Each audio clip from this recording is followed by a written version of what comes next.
Welcome to Healing Our Kindred Spirits, the podcast where we explore the journeys that connect us all through resilience, reinvention, and the healing power of shared experiences.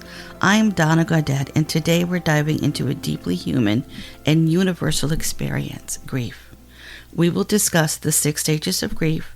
Yes, there are 6, and hopefully help you navigate the often challenging path of grief and loss. Grief touches all of us at some point, whether through the loss of a loved one, the end of a relationship, a major life transition, or even the loss of identity or purpose. But despite its universality, grief is often misunderstood. Today we're going to explore the 6 stages of grief and the reality that grief is not a linear process. And we're going to discuss practical ways to navigate the twists and turns of loss. Because grief is more than just an emotional experience. It can reshape who we are at our core. It affects our thoughts, behaviors, relationships, and even our sense of identity. When we lose someone or something deeply important to us, it can feel like we're not just mourning that loss, but also mourning the version of ourselves that existed before that loss. So if you're carrying grief today, know that you are not alone. Let's walk through this together. The 5 stages of grief. In 1969, psychiatrist Elizabeth Kubler-Ross introduced the 5 stages of grief in her book On Death and Dying. These stages, denial, anger, bargaining, depression, and acceptance, have helped many people understand their emotions during loss. However, grief is not a straight path. It's not linear. It loops, it cycles, it circles, and sometimes surprises us when we least expect it. So let's break down each stage and talk about how they might show up on your journey. And be sure to listen at the end as we discuss the 6th stage of grief. First stage, denial. This can't be happening. This is often the mind's way of protecting us from being overwhelmed. In the early moments of loss, it can feel like we're in a fog. We detach from reality, and denial isn't just pretending the loss didn't happen. It's a way for our brain to slowly absorb the impact. We're not really accepting of it. We are in denial. So what can you do? Give yourself grace. And this is for you, yourself, or people that you know, or someone going through grief. Give yourself or give them grace. Your mind and heart need time to adjust. And lean on simple routines. Small acts like making tea or going for a short walk can become very grounding for you. And don't pressure yourself to, quote, move on, unquote. Acknowledge that this stage is normal because it is. It really, really is. The 2nd stage is anger. You may say, why is this happening to me? Anger is a natural response to loss. You might feel angry at yourself, others, or even at the person who is gone. And you wonder, how can I be angry at the person who is gone? And I know many people who have lost someone close to them, and they do express that anger toward them. Maybe they left them in a mountain of bills. Maybe they left them with young children to raise.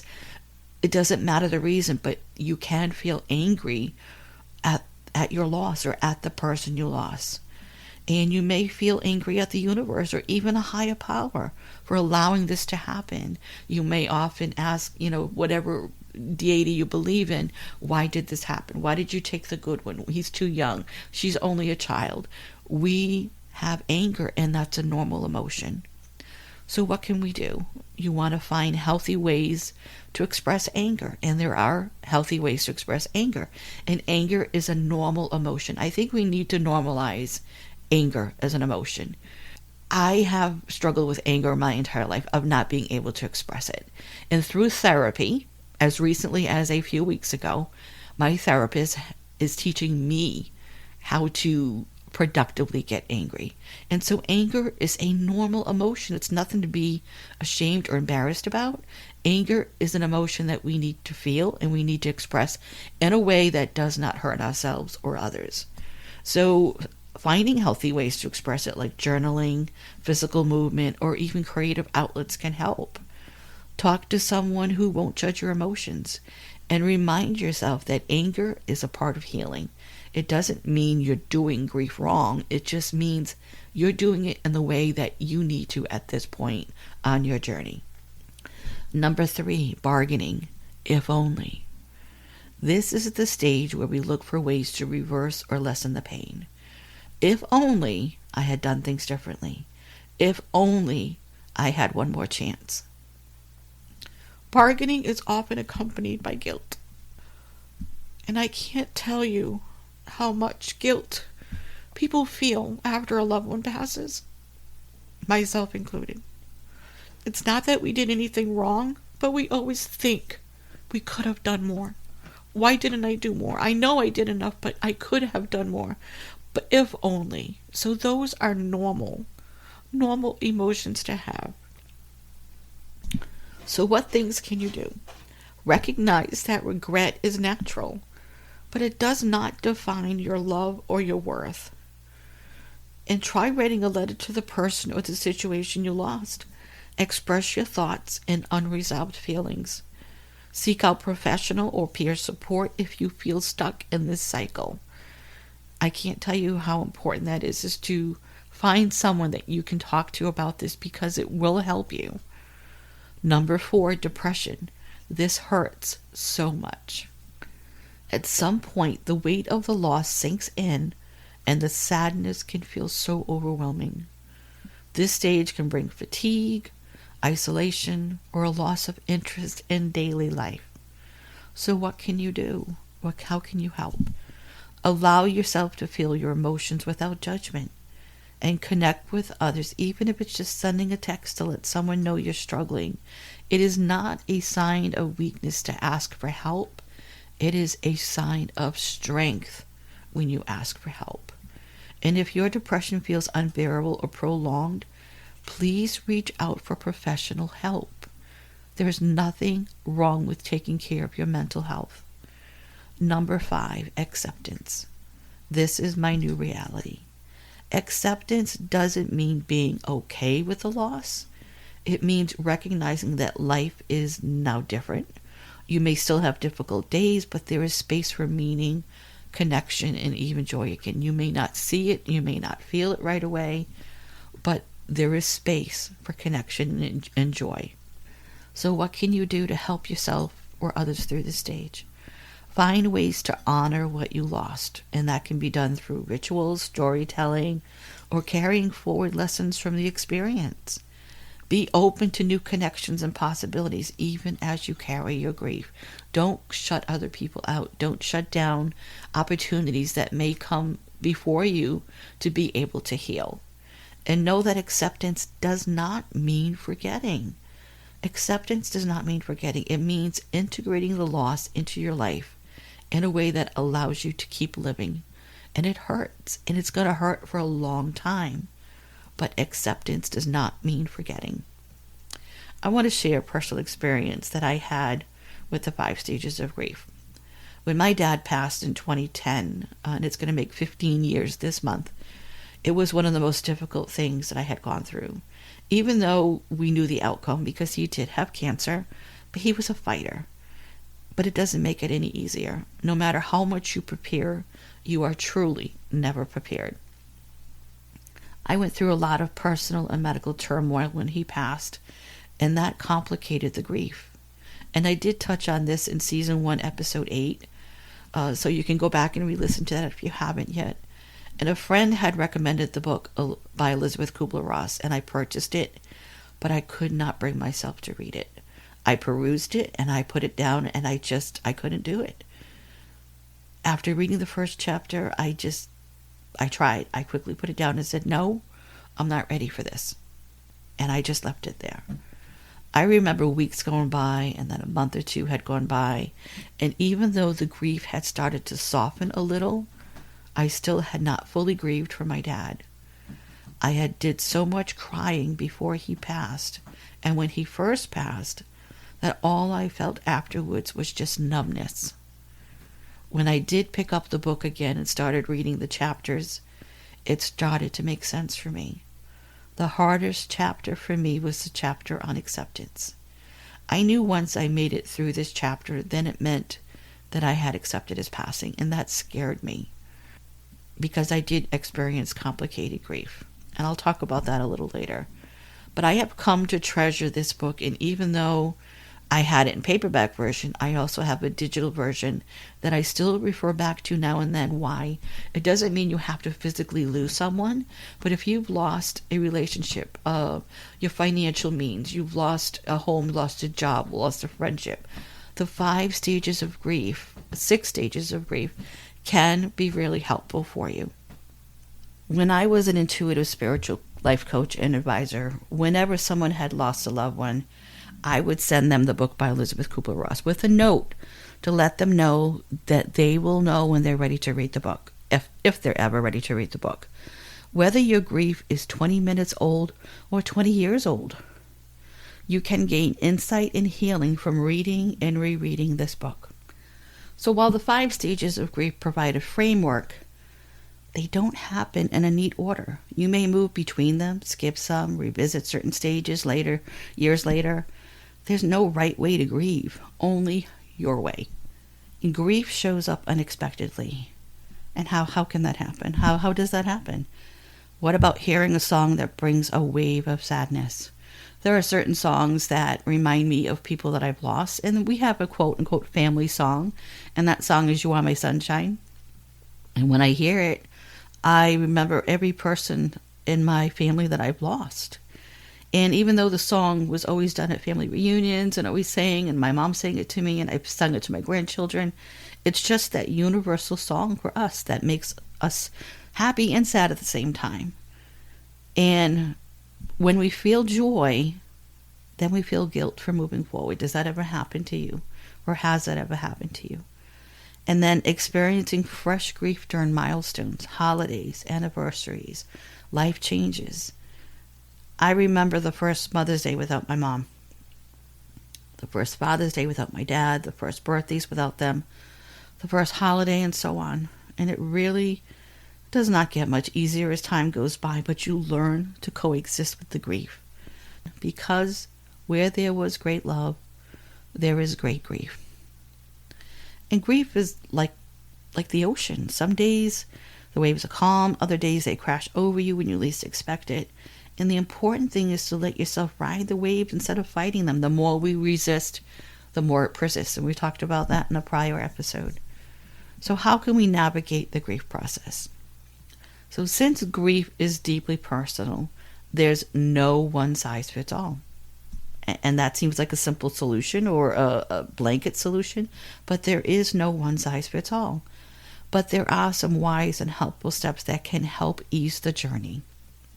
So 1, self-compassion. Speak to yourself the way you would to a grieving friend. Self-talk is so important.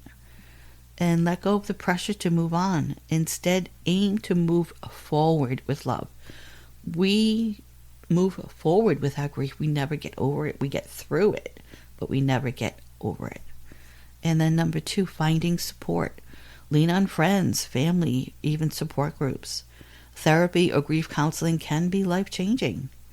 And if traditional support feels overwhelming, try listening to music, reading, or journaling. Whatever helps you feel better. And 3, honoring the loss. Create a memory ritual, lighting a candle, planting a tree, making a memorial garden, dedicating a creative project. Celebrate the love you had rather than focusing only on what was lost. And 4, embracing small moments of joy. It's okay to laugh. It's okay to feel happiness again. And you'll find small daily joys with nature, art, connection with others. And I know for me personally, it felt like it was several months before I could finally smile or laugh again after losing my mom and dad. And I'll talk more about grieving the loss of a parent when we get to that episode this month.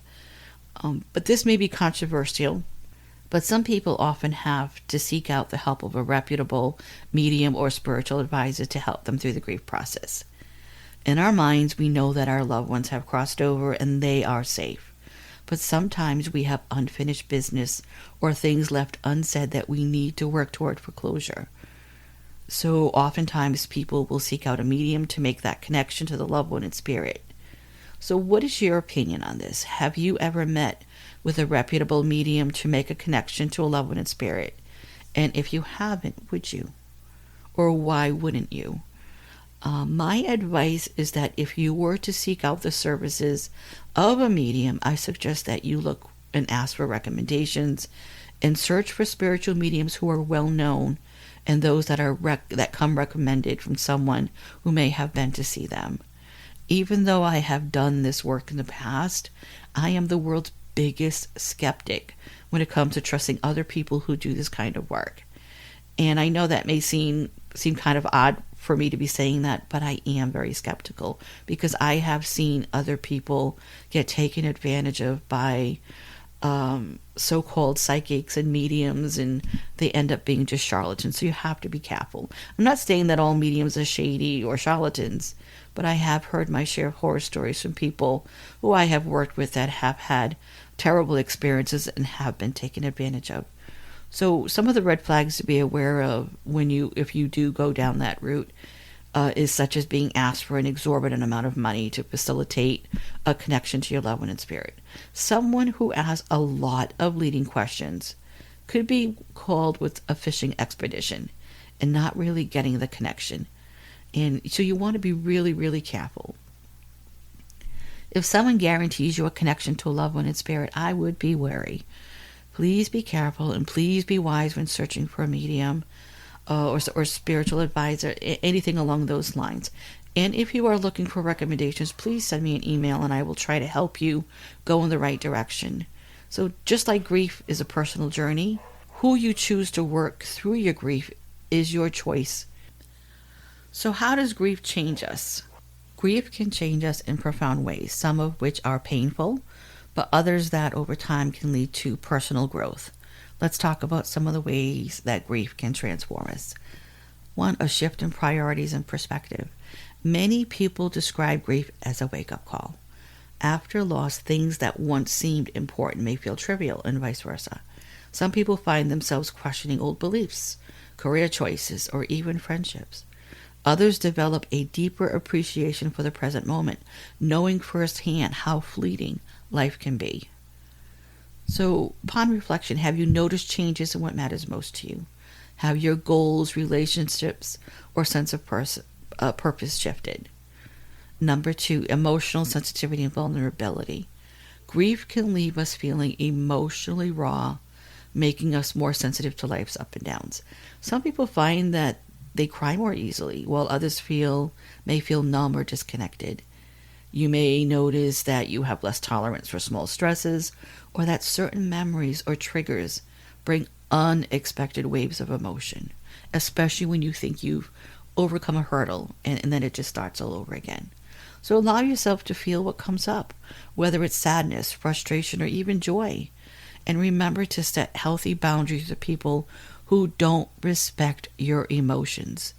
And an example of this would be someone telling you, well, it's been 6 months, so why aren't you over it yet? No one has the right to tell you how to grieve or how long you should grieve. Grief is a personal journey, and no one should ever tell you otherwise. And give yourself permission to rest when grief feels exhausting. Self-care is so important. And what about a deepened sense of compassion? Grief, as horrible of emotion that it can be, can also soften us. Many people who have experienced loss find they become more empathetic to others who are suffering. It's as if they joined an unspoken community of those who understand loss in a way they never did before. Their eyes are open. So some ways to channel that compassion. Maybe they'll offer support to others who are grieving. Maybe they'll volunteer or even engage in acts of kindness. And what about sharing your story to help others feel less alone? That is one of the biggest things that you can do. When you share your grief with other people, it lessens the burden. It doesn't take it away, but it lessens the burden that you're carrying. And then sometimes we struggle with our identity and self-worth. Grief can shake our very sense of who we are, especially if the loss was deeply tied to our identity, like the loss of a spouse, a parent, a child, or even a career. You might wonder, who am I without this person? Who am I without this role? Be patient with yourself as you redefine your identity. Try exploring new activities or interests to help reconnect with yourself. Consider seeking professional guidance if the loss feels like it has unraveled your sense of self. And it's important to notice that. Others may notice it around you and bring it up. Pay attention to that. And there is a phase or a situation called complicated grief. So recognizing complicated grief. For most people, grief gradually softens over time. The pain may never fully go away, but it becomes more manageable, allowing your life to expand again.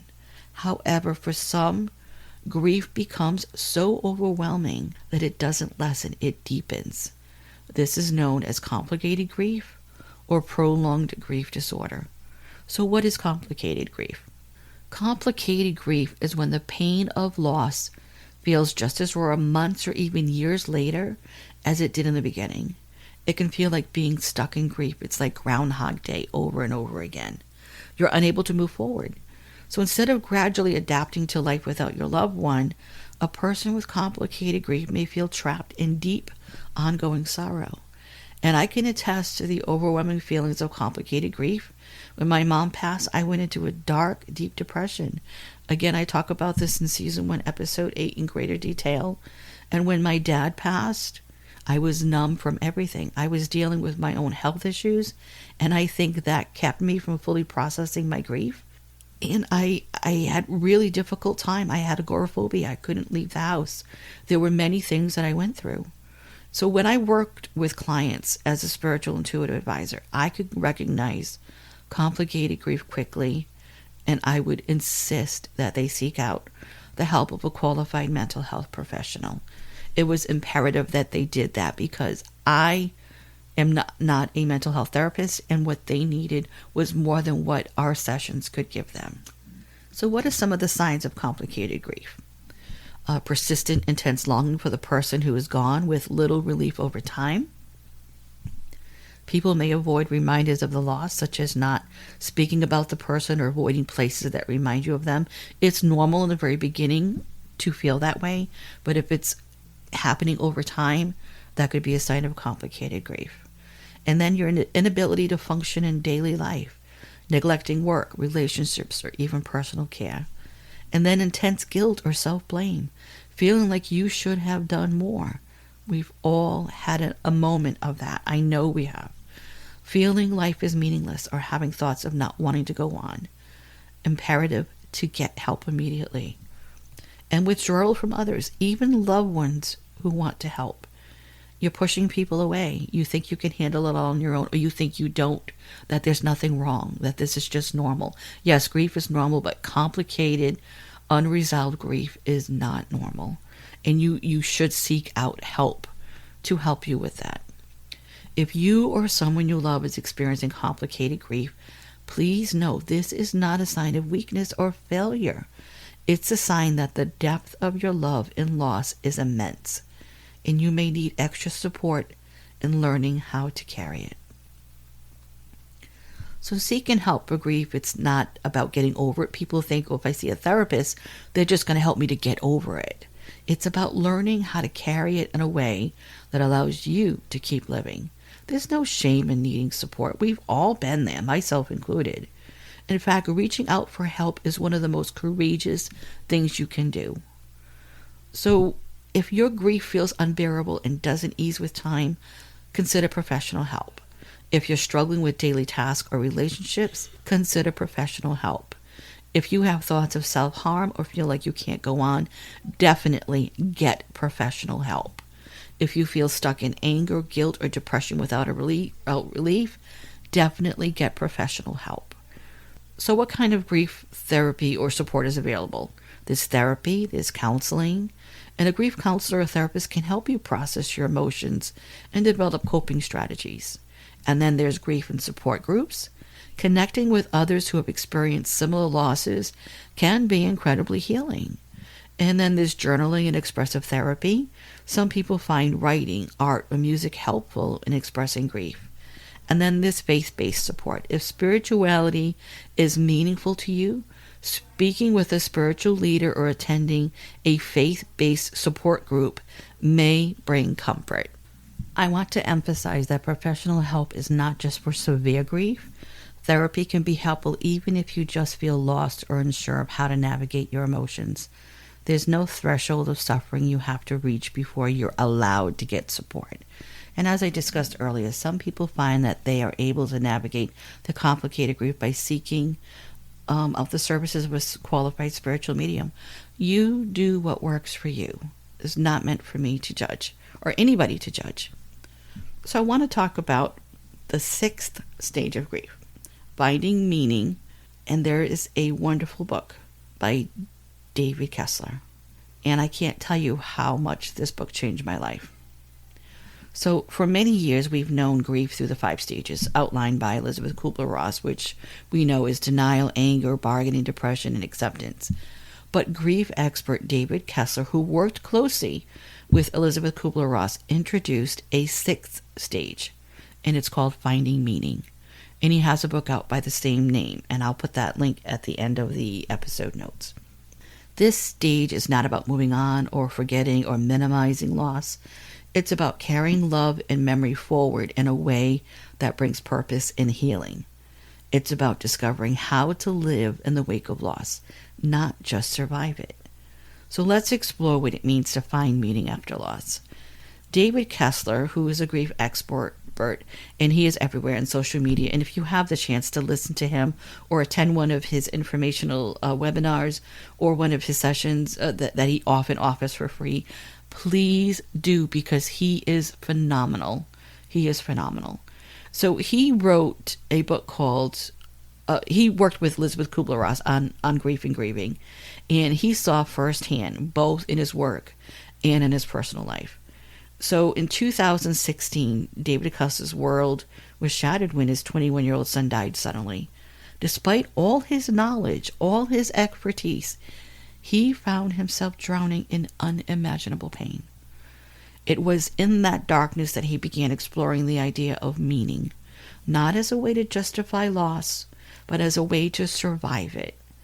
He realized that while the first 5 stages help us process grief, meaning is what allows us to live again. So his insight became the foundation of his book, Finding Meaning, the 6th stage of grief. And in it he writes, quote, "Your loss is not a test, a lesson, something to handle, a gift or a blessing. Loss is simply what happens to you in life. Meaning is what you make happen." Unquote. So what does it really mean to find meaning in grief? First, let's talk about what it isn't. Finding meaning is not about saying everything happens for a reason. I hate when people say this. Everything happens for a reason, or they're in a better place, or it's a blessing they're gone. They're not suffering any longer. Those are not helpful people. So finding meaning is not about saying everything happens for a reason. It's not about pretending the loss was meant to be or searching for a silver lining in suffering. It's not about replacing grief with positivity. Definitely not. Instead, finding meaning is about discovering how to move forward while carrying the loss with you. It's about finding a way to honor what or who you've lost in a way that aligns with your life and values. For some, meaning comes through action. Maybe a parent who loses a child might start a foundation in their memory. Someone who has experienced great loss might turn to advocacy or community support. For others, meaning is found in smaller, quieter moments, maybe writing about a loved one, creating rituals that honor their memory, or maybe even deepening relationships and living in a way that reflects what they stood for. Meaning is personal. It's very personal. It isn't something we're given. It's something we create. It's something that we feel. Let me repeat that again. Meaning is personal. It isn't something we're given. It's something we create. So let's explore some practical ways people find meaning after loss. If you're grieving and wondering how to find meaning, Here are a few approaches that might resonate with you. Number 1, storytelling and reflection. Writing or talking about a loved one helps keep their memory alive. Try journaling about their impact, sharing stories with family, or even writing letters to them. Number 2, acts of service. Many people find comfort in helping others. Volunteering, mentoring, or engaging in causes related to your loss can be a powerful way to create meaning. Number 3, creating rituals. New traditions, lighting a candle, visiting a special place, or setting aside time to reflect can bring comfort and connection. Number 4, mindfulness and gratitude. Grief and gratitude can coexist. Taking moments to acknowledge what you still have can help balance the weight of loss. Number 5, connection and community. Grief is isolating, but meaning is often found in relationships. Support groups, shared stories, and deep conversations can help create a sense of belonging. You don't need to go through this alone. So what about you? Have you found ways to honor a loss in your life? If so, I'd love to hear your story. So let's address some common misconceptions about finding meaning. What about finding meaning means moving on? That's not true. You never move on from loss. You move forward with it. What about meaning eliminates pain? That's not true either. Meaning doesn't erase grief. It helps us carry it, and it may look differently for everyone. What about if you haven't found meaning yet, you're doing something wrong? That's not true either. Meaning isn't something you achieve. It unfolds over time in its own way. If you're feeling stuck, be gentle with yourself. Meaning isn't forced. It's found or created. Grief is life-changing, but meaning can be too. It doesn't replace loss, but it allows love to continue in a new form. Grief changes us, but it does not mean we're broken. If you are grieving today, know this. You are allowed to take your time.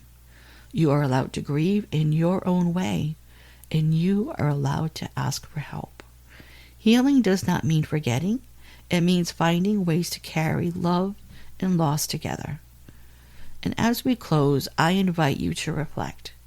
What is one way you can honor someone you've lost? It doesn't have to be grand. It can be as simple as speaking their name, telling their story, or living in a way that reflects their values. People who have passed want us to remember them. They want us to speak about them. They want us to share the fun times, the happy times, the sad times, the goofy times. They want us to keep their memory alive. And I want to remind you that grief is a journey, not a destination. There is no finish line, no timeline, no right way to grieve, but you don't have to walk this path alone. I hope this conversation has given you insight, comfort, or at least a reminder that you are not alone. If this episode resonated with you, I invite you to share your thoughts, your story, or simply reach out. Let's continue to hold space for one another. Thank you for joining me today on Healing Our Kindred Spirits. And if you found this episode helpful, please consider subscribing, sharing, or leaving a review. In our next episode, we are going to be talking about surviving the loss of parents and siblings. I hope you'll join us as we share personal stories and offer hope for those continuing on their journey. Until next time, take care of your heart and remember, grief is love that has nowhere to go, and you are not alone.